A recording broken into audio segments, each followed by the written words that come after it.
우리 지난 시간까지 소돔에 있었던 사건을 살펴봤죠. 오늘은 이제 소돔 사건, 소돔성이 멸망하고 나서 거의 마무리되는 단계에서 아브라함에게 있었던 일들을 살펴보려고 합니다. 그렇지만 이 창세기 18장부터 19장까지가 어떤 하나의 연결된 이야기인 것처럼 20장도 19장과 이어지는 하나의 연결된 이야기다. 이렇게 생각하시면 되겠습니다. 오늘은 그래서 아브라함이 그랄 땅에 가서 아비멜렉과 있었던 대화가 20장의 주된 내용이긴 합니다만은 이 20장의 맥락은 19장에서 이어지는, 다시 말하면 소돔의 그 이야기에서 이어지는 이야기로 생각하시면서 이해를 하시면 좋겠습니다. 그런 면에서 우리 지난주까지 있었던 소돔 성에 대한 이야기를 잠깐 제가 다시 요약을 하자면은, 소돔 성이 멸망하게 된 사건은 이 하나님을 떠난 세계, 하나님을 떠난 어떤 공동체가 결국 심판을 맞게 될 것이다라고 하는 것과, 그런 하나님을 떠난 세계에서 젖어 살게 되었던 롯이 얼마나 무기력한 사람으로 떨어지게 되었는가라고 하는 것을 살펴봤죠. 심판받을 이 세계에 대한 어떤 이 하나님의 계획은 결국 하나님께서 아브라함과 언약을 맺으실 때 내가 너에게 복을 주고 너로 하여서 세상 모든 민족이 복을 얻게 할 것이다 라고 하는 이 내용 안에 이미 이 세계가 이 심판을 당하게 될 것이다 라고 하는 내용이 함께 들어있는 것이다. 그렇게 말씀을 드렸습니다.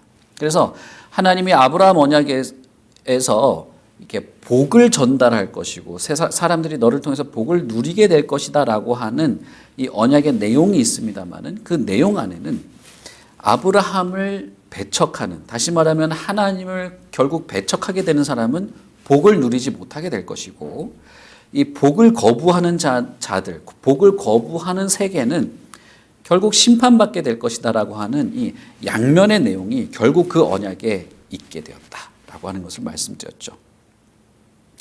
그런데 소돔성을 보면 그 소돔성에서도, 하나님의 심판이 실행되는 소돔에서도 한 사람이 구원을 받죠. 사실 한 집이 구원을 받죠. 그래서 그런 심판의 사건 속에서도 여전히 하나님의 구원의 손길이 이어진다라고 하는 것과, 그런 하나님의 구원의 손길이 하나님이 무슨 변덕을 부려서 그렇게 된 것이 아니고, 하나님께서 아브라함에게 약속한 그 언약의 근거에서, 너를 통해서 사람들이 복을 누리게 하겠다라고 하는 그 언약의 근거에서 롯을 구원했다는 거예요. 그런 면에서 이제 노아의 사건과, 노아 홍수 사건과 유사합니다만은 더 자세하고 더 디테일하고 좀 더 복잡한 어떤 여러 가지 일들이 동시에 벌어지게 되는 것이죠. 그래서 하나님께서 아브라함에게 거의 30년 전에 했던 약속이 무엇을 담고 있었냐? 아브라함 개인에게 뭔가를 주고 약속하는 그런 것이 아니라 이 세상을 포함한 약속이었고, 이 세상에 복을 이렇게 주려고 하는 하나님의 약속이었는데, 이 복을 거부하는 세계는 결국 심판, 멸망이 있을 수밖에 없고, 그럼에도 불구하고 이 복의 근거에서 멸망당하는 세계 속에서도 구원을 주는 그런 일들이 있다라고 하는 것입니다. 그래서 참 재미있는 것이, 소돔에 대한 하나님의 생각을 밝혔을 때 아브라함은 소돔에 대한 기도를 하게 되죠. 그 기도에 하나님께서 반응하십니다. 그래서 아브라함의 기도 때문에 결국은 아브라함을 기억하셔서 하나님이 롯을 구출해내는 그런 것이 있게 되는 것이죠. 그런 면에서 롯이 소돔성에서 구출되는 이 장면은 내가 너로 많은 민족이 복을 누리게 할 것이다 라고 하는 하나님의 언약이 부분적으로 성취되고 있다는 것을 보여줍니다. 그래서 창세기 아브라함의 이야기를 쭉 보시면 많은 사건들이 있죠. 롯이 잡혀가기도 하고, 아브라함이 그들을 구해내기도 하고, 이집트에 갔다가 아내를 누이라고 했다가 하기도 하고 하는 여러 가지 사건들이 있는데, 그 사건들이 전개되는 과정 속에서 하나님이 아브라함에게 했던 약속들이 점점 성취되고 있다는 것이 계속 그 안에 저변에 있어요. 그래서 롯이 포로로 잡혀갔을 때 구출해내는 것도 그렇고, 이번에 여기 이 소돔성에서 롯을 구출해내는 것도 그렇고, 결국은 하나님께서 아브라함에게 한 약속들이 부분적으로 성취되고 있다는 것을 보여주는 것이죠. 그래서 아브라함의 소돔을 위해서 한 기도를 하나님께서 기억하셔서 롯을 구원하시고 기회를 주셨다라고 하는 것이 우리가 지난주까지 살펴본 내용이 되겠습니다. 그런 면에서 여러분, 저와 여러분이 살고 있는 이 세계는 이미 하나님의 심판이 예고되어 있습니다. 이미 하나님의 심판이 예고되어 있고, 하나님의 말씀을 왜곡하거나 곡해하거나 하나님의 말씀을 업신여기거나 비웃거나 하나님의 말씀에 대해서 무관심하거나 반역하는 태도, 이 모든 것의 이 총합이 이미 심판이 마땅하다, 그들에게 기회를 주고 회개할 기회를 주었으나 여전했다. 그래서 우리가 살고 있는 이 세계는 심판이 이미 확정이 되어 있어요. 심판받아 마땅한 세계라고 하는 것이 이미 드러나 있습니다. 그런데 그런 세계 속에서의 교회는 뭐냐 하면, 마치 아브라함과 같이 이 세계를 향한 하나님의 약속이 실현되고 성취되게 하는 이 세계를 향한 어떤 기도, 봉사, 복음의 전파를 통해서 하나님의 약속에 근거한 구원이 일어나도록 하는 그런 것과 같은 것이죠. 그것을 지난주까지 말씀을 드렸습니다. 그리고 나서 우리가 이제 읽지는 않았습니다만은 30절부터 38절까지 롯이 딸과 동침하면서 이제 모압과 벤암미라고 하는 두 자식을 낳는 장면이 등장하게 됩니다. 이 부분은 뭐 자세히 설명하지 않겠습니다. 이게 20장에서도 잠깐 언급할 수 있기 때문에 잠깐만 뭐 요약해서 말씀드리자면, 이후에 소돔성의 심판 이후에 롯의 이야기가 아주 짤막하게 이제 간략하게 이어지는데, 이 창세기가 쓰여질 당시에 모압 족속과 암몬 족속이 어떻게 시작이 되게 되었는가를 짤막하게 이제 요약하면서 넘어가는 것이죠. 이 모압이라고 하는 이 이름은 아버지로부터 시작되었다, 아버지로부터 이런 뜻이고, 벤암미라고 하는 이 말의 뜻은 내 백성의 아들이다, 혹은 뭐 내 아버지의 아들이다, 이런 이름을 가지고 있습니다. 그래서 이 이름부터가 이미 근친상간을 말하는 이름이에요. 이 진짜 글쎄 이게 참 대단한 이름인데, 어쨌든 모압과 암몬이 어떤 자식이고 어떻게 시작되었는지를 간략하게 요약하면서 이 롯과 이 가족의 형편이 어떤 형편에 떨어지게 되었는가를 간략하게 설명하게 됩니다. 그 중에서도 이제 특징적인 것은 뭐냐면, 이 롯과 이 롯의 두 딸은 하나님에 의해서 구원받은 것에 대한 어떤 반응도 없습니다. 그 이후에 뭐 감사했다든지 노아 제단을 쌓았다든지 그런 게 없어요. 그냥 술에 취한 이야기만 있어요. 마치 노아처럼. 근데 술에 취한 상태에서 두 딸이 원했던 것은 뭐냐? 남편을 원한 것이 아니라 후손을 원합니다. 후손. 그러니까 여러분, 창세기 18장 마지막 단락은 우리가 후손을 얻어야 되겠다. 그래서 남편이 없으니 우리 아버지 모압 벤암미라고 하는 이름에서 보듯이 어쨌든 후손이 필요하다. 그래서 창세기 18장이 뭘로 시작합니까?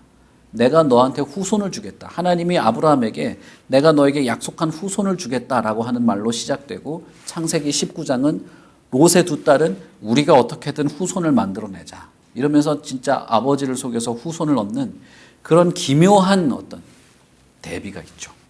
기묘한. 그래서 이것이 이 후손에 대한 하나님의 약속의 후손과 어떤 뭐랄까요, 정말 이 타락한 상황 속에서 시작되는 이 후손이 강하게 비교가 되면서 후손에 대한 것으로 19장이 이렇게 마무리가 되게 됩니다.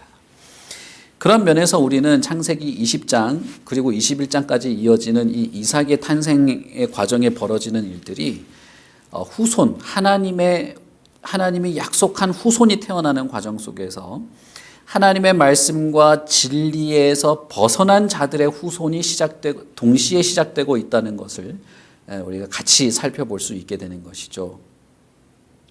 그래서 후손에 대한 이 비교, 어떻게 후손이 시작되게 되었는가, 그들의 후손이 어떻게 시작되게 되었는가라고 하는 그 비교가 있어요. 그래서 창세기 19장 마지막 그 롯에 대한 단락과 20장, 21장까지 이어지는 이삭이 태어나는 과정까지는 이 주제가 하나의 주제가 이어집니다. 그리고 또 하나는 이 소돔은 완전히 멸망당하죠.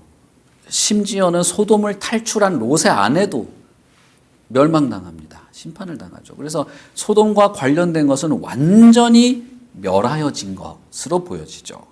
그런데 20장에는 또 어떤 도시가 등장하느냐 하면 그랄이라고 하는 도시가 등장합니다. 그래서 20장은 19장에 있는 소돔과 그랄, 그리고 19장 마지막 단락에 있는 자기 아버지를 속여서라도 후손을 낳는 이 사람들과 하나님의 뜻에 철저히 의지해서 시작되는 후손이라고 하는 이 대비가 있는 것입니다. 그래서 우리가 이것을 비교하면서 하나님에 대해서 그리고 하나님의 약속에 대해서 생각해 보게 되는 그런 단락이 되죠. 그래서 창세기 18장부터 이어지는 19장, 20장은 각각의 사건이 대단한 사건들이 이어지긴 합니다만 하나의 큰 맥락 속에서 여러 주제들로 이어지고 있다라고 하는 것을 알 수 있습니다.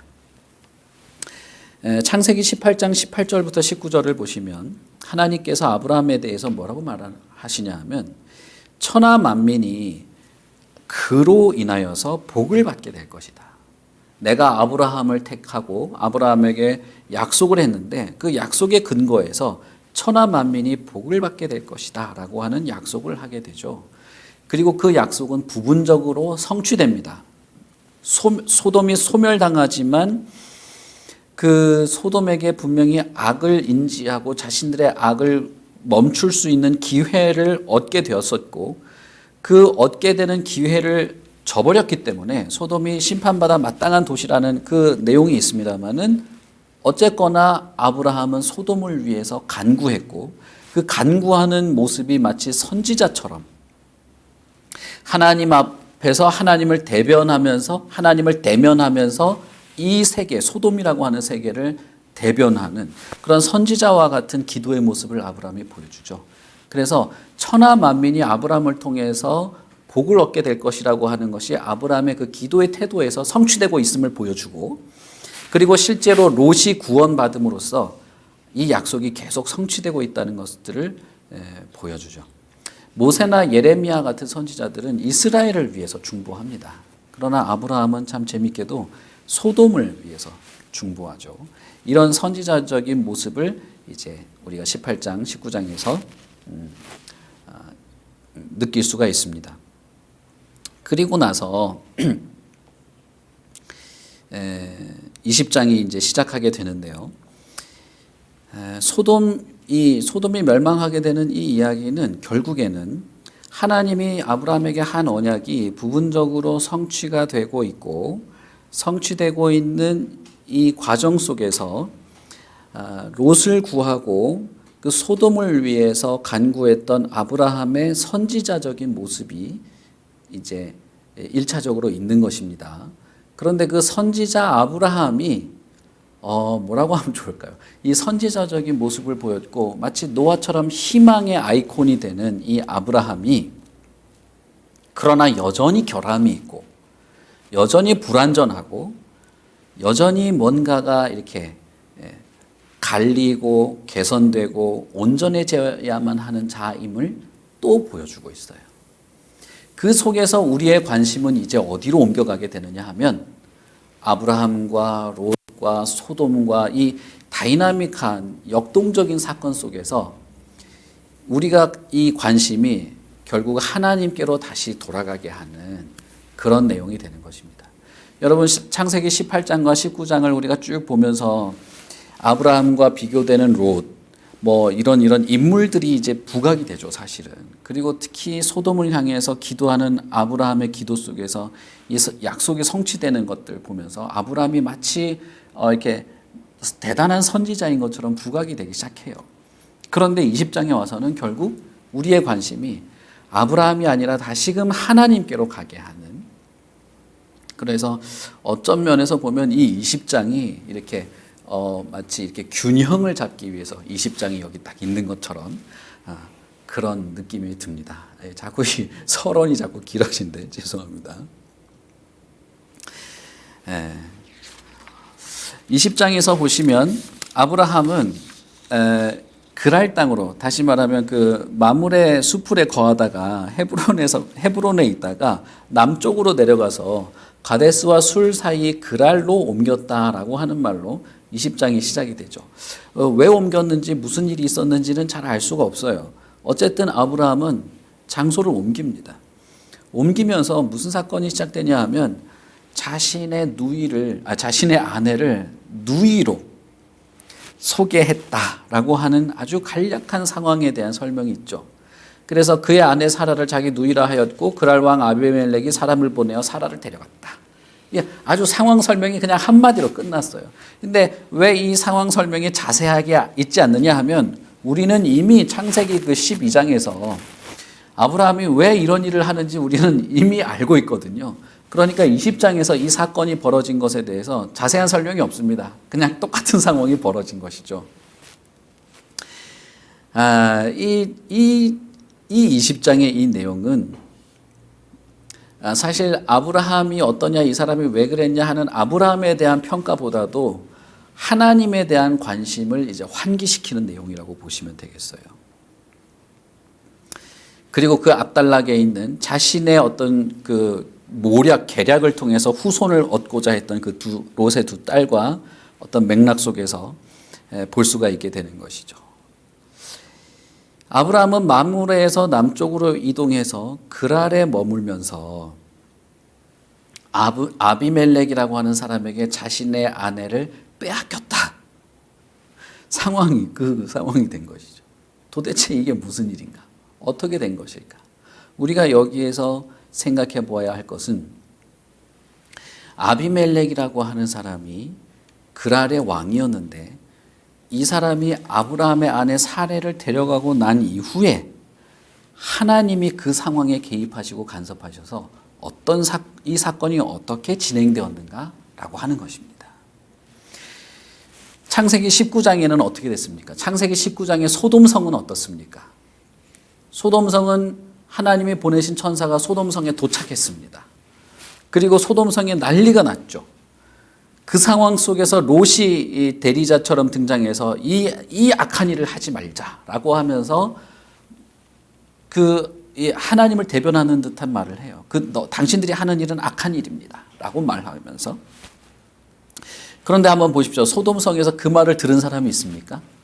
한 명도 없었습니다. 그리고 천사가 거기서 능력을 발휘해서 사람들이 눈을 멀게 했음에도 불구하고 그들은 굴복하지 않았죠. 그리고 천사가 거기서 심판을 선언하고 하나님이 여기를 멸망시킬 것이다 라고 하는 이야기로 전개가 됩니다. 그리고 천사가 왔을 때 내가 어디 집에 가서 쉬지 않고 내가 밤새도록 거리를 돌아다니면서 이 성이 어떤 곳인지 내가 알려고 한다라고 하는 그런 것들을 하죠. 그러나 소돔성은 전혀 자기들의 그 욕망을 숨기지 않고 멈추지 않죠. 그 소돔성이 있었고 그랄 성은 어땠냐는 거예요. 우리가 1차적으로 관심을 가져야 할 것은 아브라함이 아니라 그랄 성에서 아비멜렉이 하나님의 간섭과 개입이 있을 때 그가 어떤 반응을 보였느냐라고 하는 겁니다. 아비멜렉은 아브라함의 아내 사라를 데리고 갔습니다. 이건 큰 문제죠, 사실은. 남의 아내를 데려갔다는 것에서도 문제지만 아브라함의 아내 사라는 약속의 후손을 낳을 자인데 아브라함에게서 빼앗기면 안 되는 것입니다. 그때 하나님께서 아비멜렉에게 꿈에 나타나시게 됩니다. 그리고 내가 데려간 여인으로 말미암아 너가 죽게 될 것이다 라고 말하게 되죠. 하나님의 경고를 듣게 되는 것입니다. 소돔성이 하나님의 경고를 들었을 때는 어땠습니까? 무시했죠. 무시하고 네가 뭔데 이랬단 말이에요. 그리고 롯이 자신의 사위들에게 멸망을 경고했을 때 비웃었죠. 그런데 이 아비멜렉은 왕이에요. 왕. 일반 시민이 아니었죠. 이 왕에게 하나님이 나타나서 경고했을 때 이 아비멜렉은 즉시 그 하나님의 말에 두려워하면서 자신을 변호하기 시작합니다. 이게 차이예요. 그래서 창세기 20장의 내용은 소돔성과 그랄성을 비교합니다. 하나님을 무시하고 비웃고 하나님이 보낸 자, 롯이든 천사든 아브라함이든 누구든 그 사람들을 무시했던 소돔은 철저하게 멸망당했습니다. 그러나 이 그랄성은 어떻습니까? 이 왕이 밤에 하나님이 자신에게 나타나서 한 이야기를 듣고 아니 난 사실 몰랐습니다. 내가 악하게 하려고 한 것이 아니었습니다. 나는 속았었던 것이고 어떻게 해야 됩니까? 나는 아직까지 그 여자를 손댄 건 아닙니다. 라고 하니까 하나님이 내가 너로 하여금 죄를 짓지 못하게 하려고 경고하는 거야 라고 말하죠. 아비멜렉은 그 말을 수용해요. 수용해서 그 다음날 아침 일찍 일어나서 신하들을 다 불러 모읍니다. 그리고 이야기를 하죠. 내가 꿈에 하나님이 나에게 경고하는 말씀을 들었는데 당신들 어떻게 생각하냐 이렇게 된 거예요. 어떻게 됐습니까? 신하들이 그 이야기를 듣고 다 두려워합니다. 우리가 잘못한 것 같습니다. 하나님이 진노하실 것 같습니다. 이렇게 된 것이죠. 소돔과는 완전 반대예요. 소돔에서는 롯의 집에 찾아온 사람도 무시했고 롯이 찾아가서 만난 사위들도 다 무시했죠. 그런데 그랄성은 어떻습니까? 그랄성은 아비멜렉, 당사자인 아비멜렉도 두려워했고 주변의 사람들도 비웃은 사람이 없는 것입니다. 사실 이 고대 사회에서 남편이 있는 다른 여인을 내가 억지로 뺏는 것은 처벌이 하나밖에 없어요. 처벌은 사형이에요. 그런데 그 잘못을 내가 할 뻔했다. 혹은 내가 했고 경고를 받았다. 그것이 경고를 하신 분이 하나님이고 하나님이 나로 하여금 이것을 멈추도록 했다라고 하는 사실에 대해서 그들은 두려워했다는 것입니다. 자, 여러분 그러면 여기까지 우리가 성경을 딱 읽었을 때 여기까지 이야기가 7절까지인데 여기까지 읽었을 때 여러분 그랄성은 앞으로 어떻게 될 거라고 생각하셔요? 그랄성은 앞으로 어떻게 될까요? 방금 바로 앞단락에서 소돔은 완전히 불에 타서 완전히 끝장나는 걸 봤잖아요. 그랄성은 어떻게 될까요? 그랄성은 사실 정반대죠. 사는 것이죠. 이 본문에 보시면 아비멜렉이 아브라함을 불러서 하는 말에 보시면 너가 어찌하여서 우리에게 이렇게 하였느냐. 내가 하마터면 우리 나라 전체가 죄를 범해서 벌을 받을 뻔하였다. 이렇게 말합니다. 우리 성경을 잠깐 볼까요? 우리 창세기 20장 9절을 보시면 아비멜렉이 아브라함을 불러서 그에게 이르되 내가 어찌하여 우리에게 이렇게 하였느냐. 내가 무슨 죄를 내게 범하였기에 내가 나와 내 나라가 큰 죄에 빠질 뻔하게 하였느냐. 이렇게 말하죠. 이 아비멜렉이라고 하는 사람이 가지고 있는 생각은 단순히 개인의 죄가 아니죠. 나와 우리 이 나라가 다 이 악에 동참할 뻔하였다라고 말하죠. 아비멜렉은 하나님 앞에서 나만 징계를 피하면 돼 이 생각을 하고 있는 게 아니라는 거예요. 나와 내 나라가 다 하나님으로부터 징계를 받지 않아야 되고 보호받아야 된다는 생각을 하고 있는 것입니다. 그러니까 여러분 이방인이지만 아비멜렉은 이방인이지만 뭐라고 하면 좋을까요? 완전히 분위기가 다르고 성격이 다르죠. 소돔도 이방인이었습니다. 하나님의 약속을 모르는 사람들이었어요. 그런데 그들은 하나님을 업신여겼습니다. 그리고 멸망당했어요. 그들에게도 기회는 있었습니다. 악에 대해서 지적받았고 하나님에 의해서 악을 멈추라는 경고를 받았고 멸망당하게 될 것이라고 하는 경고를 직접 들었습니다. 그럼에도 불구하고 소돔은 거부했죠. 그랄은 어떻습니까? 너가 지금 악을 행하고 있다는 사실을 경고를 받았죠. 악을 멈추라고 하는 경고를 받았죠. 악을 멈추지 않는다면 멸망당할 것이라는 경고를 받았죠. 그럴 때 아비멜렉과 그의 신하는 우리가 하나님 앞에서 죄를 범했다는 사실을 인정하고 두려워합니다. 이 이방인들, 하나님을 모르던 이 이방인들이 하나님의 경고를 듣고 뉘우칠 때 그들은 멸망당하지 않았던 것입니다. 자, 여러분, 여기서 우리가 생각할 수 있는 게 무엇일까요? 소돔처럼 악한 도시조차도 의인 10명만 있다면 그 도시 전체를 멸망시키지 않겠다고 했던 그런 하나님인데, 그들을 용서할 준비가 되어 있던 하나님인데, 이방이라 할지라도 하나님의 말씀 앞에서 굴복하고 하나님의 말씀을 받아들이고 그의 말씀에 두려워하는 자들을 하나님은 기꺼이 용서하시려고 한다는 거예요. 그리고 하나님께서 뭐라고 말하죠? 내가 너를 막아서 범죄하지 않도록 내가 했다. 여인에게 가까이 하지 못하게 함으로써 내가 너로 더 깊은 범죄에 빠지지 않도록 했다. 라고 하면서 이 모든 상황을 하나님이 통제하고 있고 하나님이 주도적으로 이 아브라함과 아브라함의 아내 사레의 일을 이끌어가고 있고 그 안에서 아비멜렉 너도 더 깊은 범죄에 빠지지 않도록 내가 너에게 간섭하고 있다고 하는 것을 말씀하고 있는 것입니다. 하나님이 이런 분이시라는 것이에요.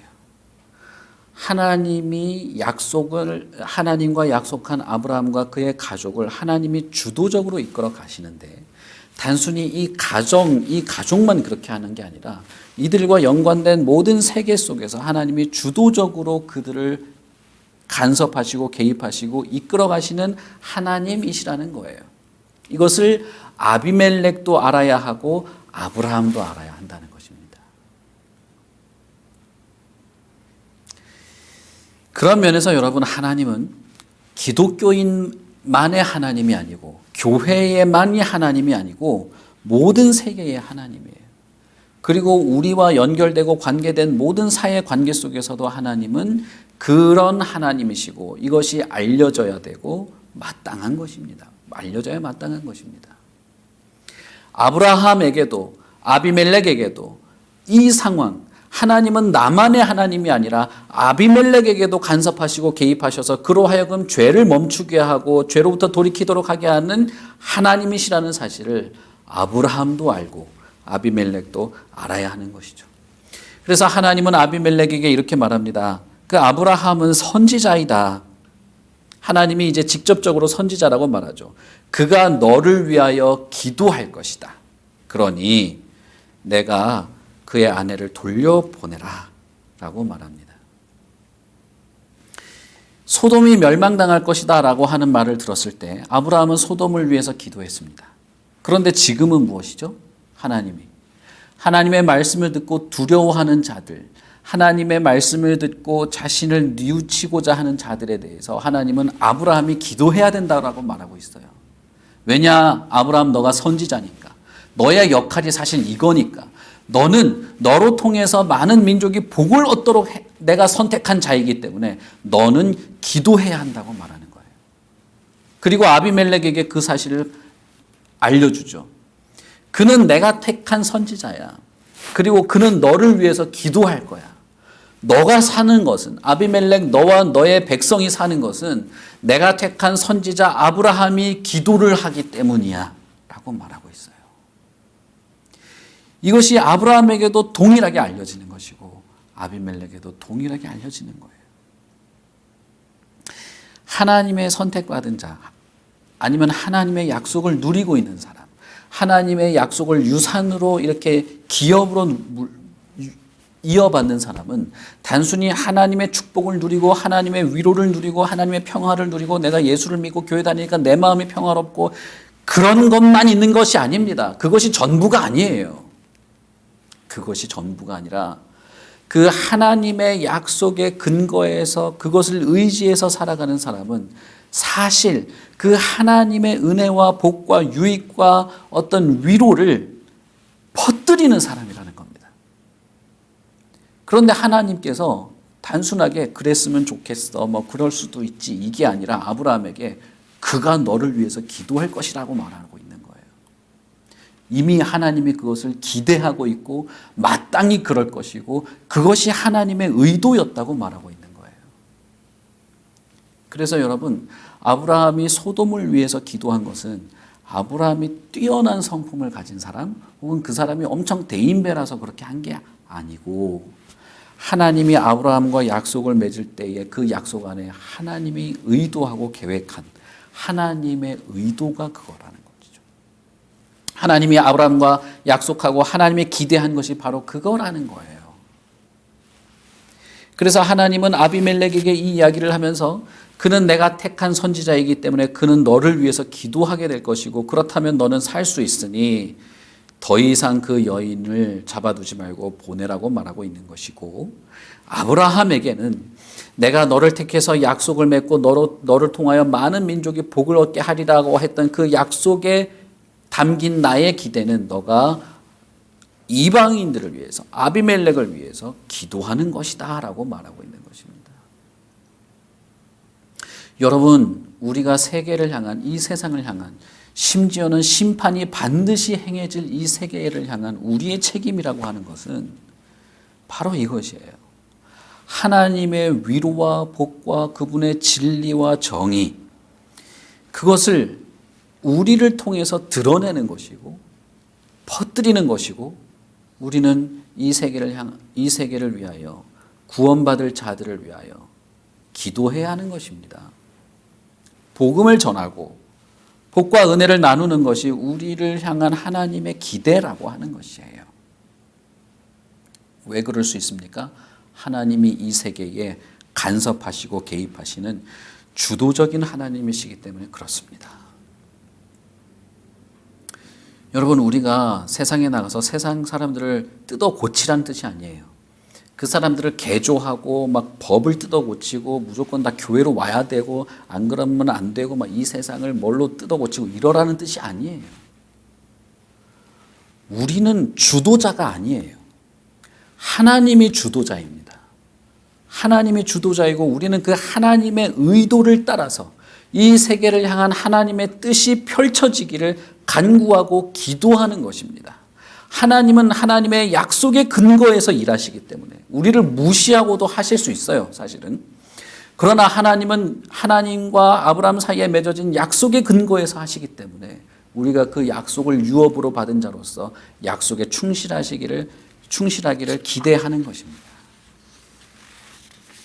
그랄과 같은 도시, 이방 도시지만 하나님의 말씀에 굴복하는 자들에게 구원의 은혜가 베풀어지기를 하나님은 원하고 계시고 그 일들을 선지자가 마음에 품고 여전히 기도하기를 원하는 것이죠.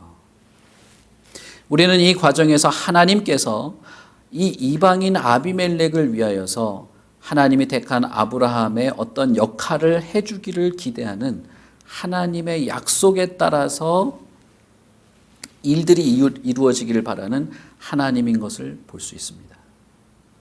아브라함이 자신의 역할을 잘 하기를 기대하고 그 역할로 아비멜렉도 구하게 되기를 원하는 하나님을 볼 수 있다 이 말이에요. 그리고 또 하나가 있습니다.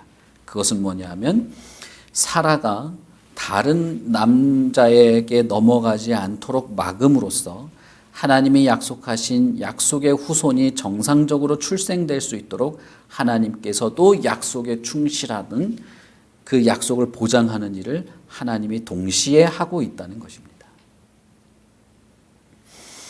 바로 앞달락에서 롯의 딸들은 우리가 후손이 있어야 돼. 우리는 이 세상의 윤리에 따라서 후손을 만들어야 돼. 거기 보시면 이 롯의 큰 딸이 뭐라고 하느냐 하면 온 세상의 도리를 따라 이렇게 말해요. 온 세상의 도리. 다시 말하면 자기들이 살고 있던 소돔 지역, 그쪽 지역의 요단 지역의 이 규칙을 따라서 우리가 후손을 가져야 되겠어. 이 이야기를 한 거거든요. 그런데 지금은 어떻습니까? 하나님이 아브라함의 상황에 개입하시고 아비멜렉의 상황에 개입하셔서 하나님이 약속한 후손을 얻도록 이끌어 가시는 하나님인 것을 볼 수 있죠. 그래서 후손에 대한 완전히 상이한 두 상황이 19장과 20장에 이어지고 있고 하나님의 경고에 대해서 완전히 상이한 두 반응이 19장과 20장에 이어서 전개되고 있는 것입니다. 하나님은 롯의 두 딸처럼 자기들이 이 세상의 규칙과 원리에 따라서 후손을 얻으려고 하는 어떤 시도도 사실 인정하지 않으십니다. 그런 상황이 벌어진다 할지라도 하나님은 하나님의 뜻이 끝까지 이루어지도록 개입하고 간섭하시는 분이십니다. 그렇게 이어지는 후손인 것이죠. 그런 상황에서 우리는 이제야 비로소 그런 하나님의 그 하나님의 역사와 하나님의 활동 속에서 이제 아브라함을 살펴볼 수 있게 되는 것입니다. 아브라함과 아비멜렉의 대화가 이제 마지막에 나오게 되는데, 그래서 20장은 앞부분은 아비멜렉과 하나님의 대화, 뒷부분은 아비멜렉과 아브라함의 대화인데, 여기서 우리는 이제 이 아브라함의 궁색한 어떤 변명들을 볼 수 있습니다. 여기서도 하나님의 주도적 개입과 간섭이 없이는 아브라함이 뭐라고 해야 될까요? 선지자로서의 역할을 제대로 수행하지 못할 것 같다는 느낌을 받게 되죠. 우리는 이 사실을 잘 아셔야 됩니다. 아비멜렉은 그 하나님의 말씀을 듣고 그가 선지자라는 얘기도 다 듣고 그가 나를 위해서 기도할 거다, 이 나라를 위해서 기도할 거라는 얘기도 다 듣고 아침에 일찍 일어나서 아브라함을 부릅니다. 아브라함을 부르고 내가 어찌하여 우리에게 이렇게 행하였느냐? 내가 무슨 죄를 내게 범하였기에 내가 나와 내 나라가 큰 죄에 빠질 뻔하게 하였느냐? 이렇게 말합니다. 다시 말하면 아비멜렉은 이보시오 아브라함, 내가 당신한테 뭐 잘못한 거 있어? 내가 당신한테 무슨 큰 잘못한 거 있어? 뭐 있길래 나를 이렇게 공경에 처하게 하는 거요? 이렇게 말하고 있죠. 이 아비멜렉은 아브라함에게 뭔가 변명할 어떤 기회를 주고 있어요. 자신을 변호할 기회를 주고 있는 겁니다. 내가 당신에게 잘못한 일이 있으면 한번 말해보라는 거예요. 바로는 사실 그렇게 하지 않았죠. 바로는 뭐 이집트라고 하는 거대한 왕국의 왕이기도 했지만 바로 왕은 아브라함을 일방적으로 비난합니다. 그러나 아비멜렉은 혹시 내가 잘못한 게 있어? 내가 뭘 잘못했길래 이렇게 큰 우리가 잘못을 범하게 만들었단 말이요? 만약에 아브라함이 아비멜렉 당신이 나를 이렇게 했습니다 라고 했으면 아마 아비멜렉은 미안하다고 했을지도 몰라요. 이 분위기가 정말 그래요. 오히려 아비멜렉 왕이 훨씬 더 신사적으로 보이죠. 그런데 참 안타까운 것은 이 아비멜렉의 이 참 원망 섞인 이런 질타에 대한 아브라함의 궁색한 변명입니다. 아브라함의 이 궁색한 변명은 참 안타까워요. 왜냐하면 아브라함이 이곳에는 하나님을 두려워하는 사람이 없으니 내 아내로 말미암아 사람들이 나를 죽일까 생각했기 때문입니다 라고 말하고 있어요.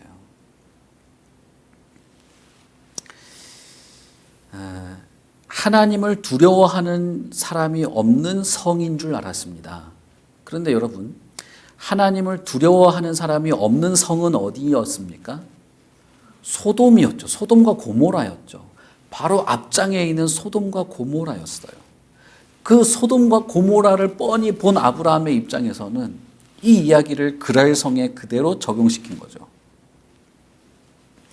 여기에 중요한 어떤 단서가 있는 것입니다. 왜 그랄성에 대해서 아브라함이 그런 생각을 했고 이런 말을 하고 있는가? 사실 그랄성은 하나님을 두려워하는 사람이 있었어요. 그러니 아브라함은 오판한 것입니다. 오판했고 자신의 그 오판에 큰 피해를 자신의 아내가 본 것이죠. 자신을 포함해서. 사실 하나님을 두려워하는 사람이 없던 도시는 소돔이었습니다. 그런데 거기서 아브라함이 보지 못한 것이 있어요. 그건 뭐냐면 하나님을 두려워하는 것이 없는 소돔 성에서도 하나님은 주도적으로 일했다는 거예요. 하나님을 두려워하는 것 사람이 없는 소돔에서 하나님은 무기력했냐? 하나님을 두려워하는 사람이 없는 소돔에서 하나님은 그들에 대해서 아무런 영향력을 가지고 있지 못했는가? 절대 아닙니다. 소돔 성에서 하나님은 주도적으로 역사했습니다. 주도적으로 판단했고 주도적으로 행동했으며 주도적으로 롯을 구원해냈습니다. 그런데 여기서 아브라함의 말은 무엇이냐면 이 도시에 하나님을 두려워하는 사람이 없기 때문에, 물론 자신의 착각이었지만 그래서 내가 이렇게 결정했다고 말하는 거예요. 이 선지자가 얼마나 궁색하고 불쌍합니까? 하나님을 두려워하는 사람이 없다고 자신이 판단했다 할지라도 하나님의 주도적인 인도하심을 무시해서는 안 되는 것입니다. 이 맥락에서 아브라함은 하나님의 주도적이고 주권적인 다스림에 대해서 미온적인 태도를 가지고 있습니다.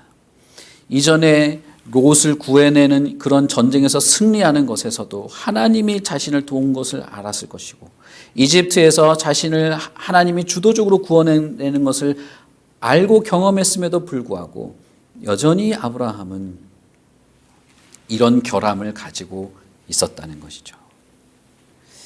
사실 여기에 보시면 20장 18절 마지막 절에 보시면 하나님이 얼마나 이 상황을 주도하고 있었는지를 알 수 있는데, 여호와께서 이왕에 아브라함의 아내 사라의 일로 아비멜렉의 집에 모든 태를 닫으셨습니다 라고 돼 있죠. 그러니까 아비멜렉이 아브라함의 아내 사라를 취한 그 순간 이 아비멜렉의 집안 전체에 큰 문제가 생긴 거예요. 뭐 병에 걸렸든지 무슨 뭔가가 생겼든지 태를 닫는, 후손이 생기지 않는 이런 이상한 일이 벌어진 것이죠. 아비멜렉이 그래서 사라를 왜 손도 못 댔을까? 손도 대지 못했을까? 사람에 따라서는 바로 이 일, 하나님이 그 집안에 병을 일으켜서 손댈래야 손댈 수 없도록 했지 않냐, 이렇게 생각하기도 합니다. 그 하나님의 주도권을 생각하면 좀 일리가 있는 말이죠. 이 18절만 봐도 하나님이 얼마나 주도적으로 자신의 약속을 이끌어가고 약속 맺은 당사자인 아브라함을 이끄시고 있는 분인지를 알 수 있습니다. 그런데 아브라함은 전혀 그것을 이렇게 신뢰하거나 감지하지 못하는 것처럼 보여요. 오히려 하나님을 두려워하는 것이 없는 도시다, 잘못 판단하고 있는 것이죠. 그래서 내가 내 살 길을 마련해야 돼 라고 말하고 있는 것이죠. 참 안타까운 사건이고 사실 이건 당혹스럽기까지 합니다. 왜냐하면 바로 18장에 아브라함이 소돔을 위해서 기도할 정도로 그런 사람이었고, 18장에서 여전히 이삭에 대한 약속을 받고 있음에도 불구하고 이런 일이 벌어지고 있는 것이죠. 그래서 이 20장에서 우리가 알 수 있는 것은 뭐냐? 여전히 하나님이에요. 이 이방인을 통해서 자신의 결함과 무지함과 연약함을 드러내고 그것을 회복하도록 하는 하나님의 손길이 있는 것이죠. 그래서 20장은 후손에 대한 정반대의 어떤 상황, 그리고 하나님의 경고에 대한 정반대의 상황, 그리고 이방인과 자신의 택한 아브라함을 동시에 다루시고 동시에 선한 길로 이끄시는 하나님의 섭리를 우리가 볼 수 있게 되는 것입니다. 여러분, 우리가 처한 상황이 얼마나 부담스럽고 힘듭니까? 그러나 여러분, 물론 저도 힘들고 분노가 생겨요. 그런데 그럼에도 불구하고 여러분, 이 상황은 하나님의 주도권 하에 있다는 사실을 잊어서는 안 돼요. 하나님의 교회와 그의 백성을 다시 이렇게 더 온전하게 회복시키는 하나님의 손길이 있어요. 이 불합리한 상황 속에서도 하나님의 교회가 더 예배와 하나님의 말씀의 진리를 파헤치는데 더 온전하도록 하나님이 하시는 일이 있을 것입니다. 그리고 이 사회를 향해서도 교회의 참된 역할을 통해서 이 세계가 복을 받게 하시는 하나님의 손길이 동시에 있을 것입니다. 여기서 아브라함의 불쌍한 상황을 우리가 필요 이상으로 부각시킬 필요가 없습니다. 왜냐하면 이 아브라함의 결함을 하나님은 이 이방인 아비멜렉을 통해서 드러내고 그 아브라함의 결함을 고치고 회복시키시려는 하나님을 보여주고 있기 때문이에요. 우리는 그 하나님을 보는 것입니다. 이 아브라함의 태도는 어떤 면에서 더욱 안타까우냐 하면 13절에 보시면 하나님이 나를 내 아버지의 집을 떠나 두루 다니게 하실 때에 라고 말하죠. 그러니까 거의 30년, 40년 전에 하나님이 나를 부르실 때 그때 얘기를 하고 있는 거예요. 근데 아브라함 얘기를 보면 그때부터 내가 아내한테 말하기를 우리가 가는 곳마다 그대를 나의 누이라 하고 나는 그대의 오랍이라고 해라 라고 해왔다는 거예요. 이게 여러분 이집트에 가서 우발적으로 생긴 사건이 아니라는 거죠. 그런 면에서 보면 이게 아브라함이 지금 상황을 모면하려고 하는 거짓말인지 아니면 진짜 일상적으로 그래왔는지는 사실 잘 몰라요. 그러나 분명한 것은 무엇이냐 하면 이 아브라함이 이 세계를 향하여서 하나님의 약속을 받은 자로 선지자 역할을 하기에는 무척 결함이 많은, 모자람이 많은 사람이라는 것을 느끼게 합니다. 그리고 하나님은 지금 그것을 고치려고 하신다는 거예요. 고치고 하나님이 약속한 그 약속한 후손을 하나님의 뜻대로 낳도록 하시려고 끝까지 보호하고 지키려고 하신다는 것입니다.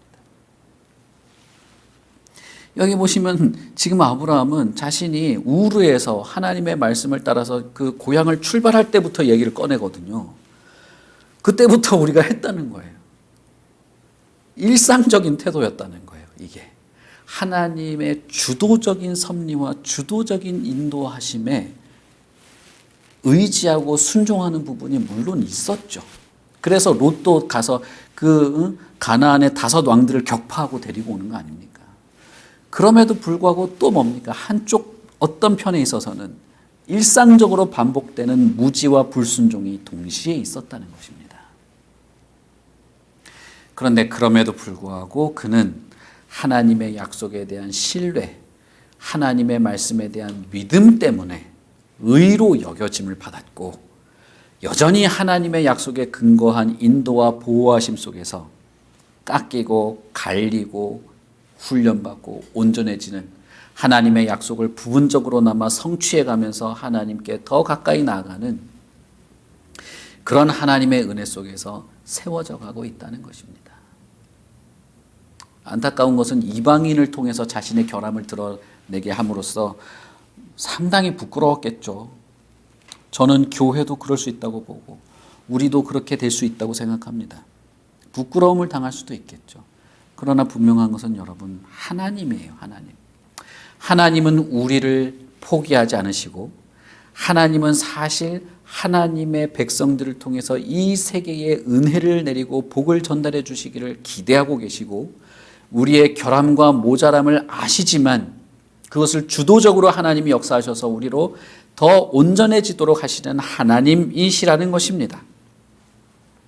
그리고 하나님은 이 세계를 향하여서 아비멜렉을 위하여서 기도하도록 하십니다. 이것은 예수님이 가지고 품고 있는 생각과 똑같아요. 예수님도 우리에게 그렇게 말씀하셨어요. 예수님은 오히려 우리에게 뭐라고 말씀하셨습니까? 너를 핍박하는 자를 위해서 기도해라고 했어요. 원수를 미워하지 말라고 했어요. 미워하지 말고 그들을 위해서 기도하라 라고 했죠. 왜요? 그것이 하나님이 아브라함에게서부터 약속했던 그 약속의 유산을 받은 자에게 하나님이 기대하는 것이고 하나님이 이 세상을 향하여서 품고 있는 마음이기도 한 것입니다. 아브라함은 롯의 2 딸과는 다르게 하나님의 말씀에 합당하게 하나님의 규칙에 의지해서 후손을 낳게 될 것입니다. 롯의 2 딸은 이 세상의 도리를 따라 자식을 얻고자 했으나 아브라함은 다를 것입니다. 그리고 그랄은 소돔과는 다르게 선지자의 기도의 은혜의 혜택을 다 누리게 될 것입니다. 하나님의 경고의 말씀에 마음이 움직인 그 도시는 그리고 그런 과정 속에서 하나님의 언약의 성취와 하나님의 보호하심과 돌보심 이방 세계라 할지라도 하나님이 주도적으로 역사하셔서 심지어는 나의 부끄러운 상황을 들추어내셔서라도 하나님의 택함 받은 백성을 온전하게 세우시는 하나님의 열심을 우리는 알 수 있습니다. 그러니 여러분, 이 하나님을 의지하십시오. 이 하나님을 신뢰하십시오. 저와 여러분의 상황에, 이 나라에, 그리고 하나님의 교회에 주도적으로 역사하시고 하나님의 뜻을 빈틈없이 이루어내시는 하나님을 의지하십시오. 그리고 그분의 뜻이 이루어지기를 기도하고 간구하십시오. 나와 우리 가정과 이 사회에, 이 세계에 무엇보다도 하나님의 말씀을 듣고 하나님의 그 진리의 말씀과 경고의 말씀 속에서 자신의 마음을 돌이키고 두려워하며 구원받기를 갈망하는 수많은 사람들이 아직도 이 세계에는 있다는 것입니다. 그래서 교회는 존재하는 거예요. 저와 여러분이 천국 가서 나는 좋아, 이걸 위해서 우리가 매주 모이는 게 아니고 이 세계를 향한 우리의 책임이 있는 것입니다. 예수 그리스도께서 겸손하게 제자들의 발을 씻기며 내가 이렇게 해야만 한다고 말했던 것처럼 우리는 이 세상을 향하여서, 이 세계를 향하여서 해야 할 일이 있는 것이죠. 여러분 어떻습니까? 하나님이 어떤 분이십니까? 아브라함에게만 이렇게 하시는 하나님이 아닙니다. 하나님은 저와 여러분들에게도 지금 이 시간에 이 말씀을 읽고 하나님에 대해서 깊은 생각을 하는 우리 모두에게 동일한 마음에 동일한 계획을 가지고 계십니다. 하나님은 저와 여러분을 고치실 거예요. 하나님은 하나님의 교회를 고칠 겁니다. 그리고 더 온전하게 세워가시면서 부족함이 있다 할지라도 저와 여러분을 통해서, 교회를 통해서 복음을 전하게 하고 기도하게 하고 이 세상을 향한 하나님의 마음을 동시에 품고 살아가도록 할 것입니다. 그러니 여러분, 이 하나님을 신뢰합시다. 이 하나님께 의지합시다. 그리고 하나님의 뜻이 이 땅 가운데, 저와 여러분 가운데, 우리 교회 안에 펼쳐지기를 기대하고 기도합시다. 우리 같이 기도하겠습니다.